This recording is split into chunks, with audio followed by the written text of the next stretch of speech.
Muizenberg. He grew up there, he lived there, and he still loves the place. His parents were Litvaks. His family relocated from the Free State to Muizenberg when he was only 11 months old, and they lived there from 1931 to 1953. His father was in the timber and hardware business until the 1980s in Plumstead, and it was called Southern Timbers. He went to Muizenberg High School, matriculated there in 1947, and then did his undergraduate degree and law degree at the University of Cape Town. And in 1953, he left Muizenberg to go to Oxford for a postgraduate law degree. Jack Aaron practiced law at the Cape Bar from 1962 to 1979. And when he and his family and 4 children, ranging from the ages of 19 to 7, they relocated to Vancouver. Jack had to re-qualify here in Vancouver and was called to the BC Bar at the age of 52. He practiced family law until the age of 77 and was appointed or made a QC 10 years before his retirement. Jack has been married to Lolita for the last 45 years, and she was a Benzikin of Muizenberg when he married her. Jack, would you please come and share your memories about Muizenberg and also accept this little gift from Muizenberg?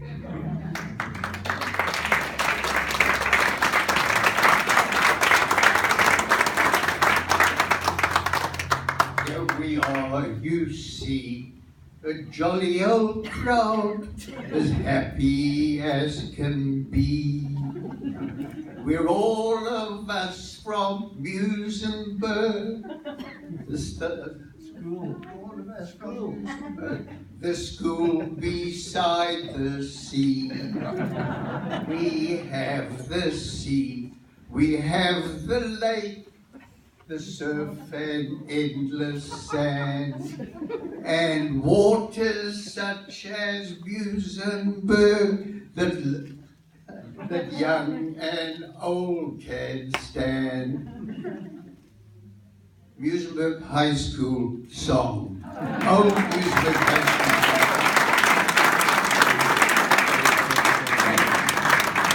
School. At least it was the high school song when I matriculated, which was 69 years ago.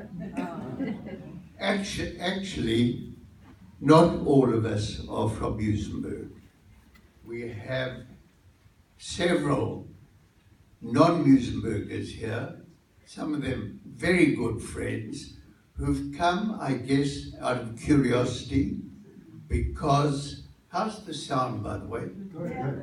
Because they've heard us speak so much about Muizenberg. Where's Joy? Thank you, Joy, for your kind and fulsome introduction. And thank you, most of all, for being the life and soul of this heartwarming exhibition. It has now surfed into 10 cities, and the impetus has been your creative spirit and passion. Thank you very much.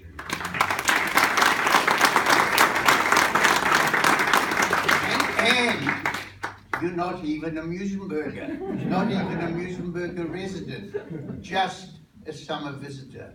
And I'd like to add my thanks to you, Stephen. Even although you're not a Muizenberger, you're a suburbanite who used to come weekends. Someone else, this is bothering me a bit, someone else who is not from Muizenberg, Jeremy Isaacs, Sir Jeremy Isaacs, who opened this exhibition in London, is quoted as having said, Muizenberg is for many of us the center of the universe. Now, Jeremy is from Glasgow. He's a Glaswegian Jew. How come he came to feel that way? The answer is me. I met Jeremy at university in England in the early 50s. He was the first member of the tribe to be elected president of the Oxford Union, Oxford University's illustrious debating society. He and I and 2 other guys and 4 girls drove down in 1955, drove down the Dalmatian coast and the coast of Greece to Athens in an old Jeep we bought from the Scottish Army that had no doors and no roof. And we became very close friends. When I returned home, that's back to Cape Town, I told my old classmate, Tamara Weinreich, who was about to take a trip to the UK, to look up my friend Jeremy Isaacs. I gave Jeremy's phone number. Look him up, she did. She fell for him. He fell for her. They married in Glasgow. I went to Glasgow and I proposed the toast to the health of the bride and groom when drunk. Now, fast forward. I better fast forward because I'm meandering. I'm an old man, of course, and I'm in my anecdotage. And I'm trying to avoid catching my wife's eyes. Thankfully, I don't know where she's sitting, because at this point, she usually does this to me.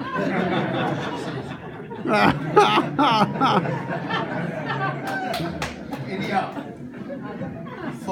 fast forward I will to 1976, when Jeremy and Tamara came to Cape Town. In the meantime, Jeremy had founded and headed up BBC's Channel 4, and among other things, he'd made the acclaimed TV series World at War, which was about World War II. Subsequently, he became also director of Covent Garden Opera Company. So, the year is 1976. Jeremy's in Cape Town, about to address a crowded hall amid a controversy that had erupted because the censorship authorities of the South African Broadcasting Corporation had deemed it undesirable to show a particular episode, episode 20 of The World at War, that was entitled Genocide. It was about the horrors of the Holocaust, and it was prohibited from being shown on television. And Jeremy was giving a series of lectures. And here Jeremy's walking up the center aisle. He's a distinguished guy. He's had many awards. And as he walks up towards the podium, a woman sitting on the aisle, he hears her say to the woman next to him, "He married Fanny Weinreich's daughter." And that was the claim to fame by Muizenberg standards. Someone else who spoke at the London opening of this exhibition was Leonard Weinreich, a retired advertising guru. I had the pleasure a couple of nights ago of watching Leonard's presentation, it's on YouTube, presentation when he opened this exhibition in London. It was a masterly PowerPoint presentation and a really fine performance. So you're not going to learn a lot from me, but if I do so much as to whet your appetite and you feel so disposed, just Google Memories of Muizenberg, London, and you'll get London video. It's a delight to listen to Leonard Weinreich. Now, Leonard Weinreich was a mere kid, I mean a small kid in short pants in the hood when I was a teenager growing up in Muizenberg. And now he's this venerable old fuddy-duddy, which goes to show that I am of an earlier generation of Muizenberg kids by at least 1 decade than any of you, I bet. My hormonally hyperactive years were spent in the 40s. So, who of you remembers the Grand Hotel before the Schwartz brothers pulled it down and put up the high-rise cinnabar? One person. Look, if you know, squeal with delight. Do you remember the Alexandra Hotel? Yeah. Oh, good.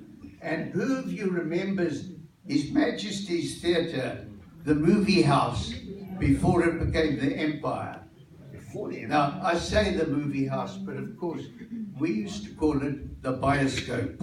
Can you think of anything more ridiculous? I took my first girlfriend to the bio when I was 8 years old. And I bought her a twisty ice cream at interval. But when you grew older and more gallant, it was the practice at interval to slip out and buy your date a box of black magic. Coyly presented to her just when it got dark again. Is there any water in the house? Getting a bit parched. Oh, thank you. Thank you very much. I'm a stop. Anyhow, who remembers Mr. Gitlin's hot dogs before Norman's became a fashion? You remember he would make it with schmaltz, chicken fat. Yeah, and the fish carts, the strip carts, who used to come to your house and blow a horn and say, 6 harders for 3 bob, madam. Does anybody remember, aside from Vic Davis's Sunday night at the Pavilion, the bob floor between the Pavilion and the Snake Park? The Snake Park is over there. The Snake Park, for those who know not what this conveys, was a triangular patch of beach protected from the wind, where teeming teenagers hung out and were on the lookout, hoping to get cased, as we call it, and to go steady. Now this, the bob floor, was where my Sephardic wife, then new to Lolita, then new to Muizenberg, she hit the town at age 12 from the Belgian Congo, would wow the onlooking crowd with bopping and jiving incessantly. the onlookers would go crazy. Many of them were coloured workers and fishermen. They could only applaud. They couldn't join in, very sadly. Now, in its heyday, Muizenberg, for a small village, perhaps 6 miles square, had an extraordinarily vibrant Jewish community that dominated local businesses and professions, a plethora of Jewish hotels, Jewish pharmacies, Jewish doctors, dentists, what have you. Imagine walking up Church Street, I can't remember a church there, into Palmer Road. You pass Berkovich, the Schuster, the shoemaker, poor Mrs. Slomovitz's little grocery shop, Schneider's fisheries, Mrs. Trapler, the Sindlers, and so on. In another era, Palmer Road could have been a set for Fiddler on the Roof. Yet Muizenberg was not exclusively Jewish. It accounted for maybe 50–60% of the general population. Remember, the scout troop was called 2nd Muizenberg Jewish. So that means there was a 1st Muizenberg. There were things other than Jews in Muizenberg, people other than Jews. It would be wrong, however, to view Muizenberg as in any way ghetto-like. There was nothing restrictive or confining about it. Insular, perhaps, but not confining. Rather, it was a beckoning world all of its own and a bit of a phenomenon, self-contained, cohesive, integrated, and largely independent. It evokes a lot of sentiment and healthy nostalgia, which is what this exhibition is all about, a walk down memory lane. As a matter of fact, on nights when Lolita and I have lain sleepless in Vancouver, we take a walk in Muizenberg. Sometimes we walk to school together, although 10 years apart, we even had some of the same teachers. Hilly, Mr. Hillhouse, for Latin and English, Duke, Mr. Dorner, for geography and so on. We'd walk along Royal Road where I lived. We'd go down the steps into Alexandra Road. There'd be Kosovo's Imperial Hotel. We'd walk down on the left, there'd be Seftel's Ocean View Hotel. Then there'll be Mrs. Ehrlich's Esplanade Hotel. And then Reichland's Corner, you turn the corner, you go up Atlantic Road, past Dr. Mike Shapiro's house, the library on the left side, past the subway garage, up the hill, to the top of the hill, where there was a little shop, and we'd buy these little black sucking sweets.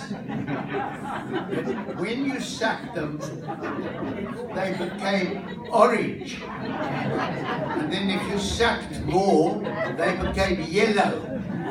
And eventually they became white. And they were called, brace yourselves, nigger balls. Nigger balls. How preposterous is that? Anyhow, I can't close, but close I will soon, I promise you, Stephen, without referring to the season. The season, 6 weeks in summer holidays, was for sure a phenomenon. Hordes of visitors, Jewish, think Catskills in the North American experience, would descend on the small beachside village, perhaps 20, 25, 30,000 of them, and steal our girlfriends. Invaders from Johannesburg and the interior. They would parade up and down the promenade, a commanding concrete structure, with their parents, look down into this snake path, resplendent in their new high school blazers, exuding wealth and prosperity, and a father could be heard to say to his son, as they strolled the prom, "Schmeck, schmeck, mein Kind, das kostet genug Geld." Inhale, Inhale, my child, it's costing a lot of money. Now, part of the magnetic draw to Muizenberg, aside from its 20 kilometers of unbroken beach of pure, white, soft, caster sugar-like sand, stretching seemingly forever, part of the magnetic draw was the fact that these people were often coming to Landslight. Landslight is the plural of Landsman, which is a fellow Jew who hails from the same town or region. Now, the permanent Jewish population of maybe 600 families in Muizenberg played host to their kinsfolk from the north and the interior, as they did every weekend to the non-Muizenbergers, Cape Townians. Now, that was the bond of kinship. This exhibition reinforces the bond of memories. It's astonishing how old memories are entrenched and can be revived so easily. But memories fade, as do photos of old. It's a feat and a labor of love to have gathered and mounted these shown here today. If you were ever there, if you were ever in Muizenberg, you will veritably smell, looking at these pictures, the ozone from the sea, the smell of the snake paw, of the dank seaweed, of the smell of God knows what under the prom. So do have a pensive, sentimental look, those of you who are ex-Muizenbergers, for you don't know where you're going if you can't remember where you've come from. Savor your past and enjoy. My pleasure to declare the exhibition open.